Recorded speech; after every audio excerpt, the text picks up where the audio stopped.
ശബരിമല സ്വർണ്ണക്കൊള്ള കേസിലെ നിർണായകമായ അന്വേഷണ പുരോഗതി റിപ്പോർട്ട് പ്രത്യേക അന്വേഷണ സംഘം ഹൈക്കോടതിയിൽ സമർപ്പിച്ചു. സന്നിധാനത്തെ പ്രഭാമണ്ഡലത്തിൽ നിന്ന് സാമ്പിളുകൾ ശേഖരിച്ച വിവരം SIT കോടതിയെ അറിയിച്ചിട്ടുണ്ട്.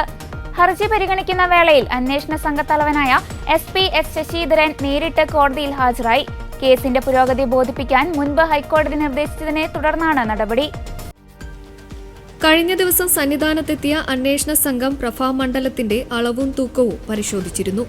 ഇതിന് സമീപത്തെ കട്ടിളപ്പാളികളിൽ നിന്ന് ശേഖരിച്ച സാമ്പിളുകൾ ഏത് ലാബിലാണ് ശാസ്ത്രീയ പരിശോധനയ്ക്ക് അയക്കേണ്ടതെന്ന ശുപാർശ അടങ്ങിയ റിപ്പോർട്ട് സീൽ ചെയ്ത കവറിലാണ് SIT കോടതിക്ക് കൈമാറിയത്.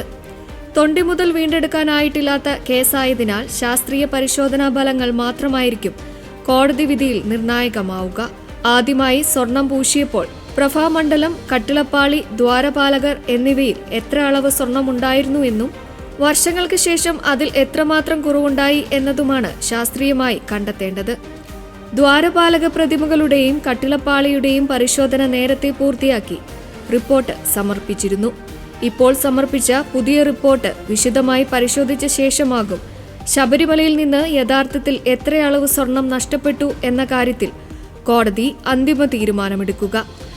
കേസിലെ പ്രതിപട്ടിക വിപുലീകരിക്കുന്ന കാര്യത്തിലും ഹൈക്കോടതി ഇന്ന് തീരുമാനമെടുത്തേക്കുമെന്നാണ് സൂചന. തിരുവിതാംകൂർ ദേവസ്വം ബോർഡ് മുൻ പ്രസിഡന്റ് PS പ്രശാന്ത്, ബോർഡംഗം അജികുമാർ എന്നിവരെ SIT നേരത്തെ ചോദ്യം ചെയ്തിരുന്നു.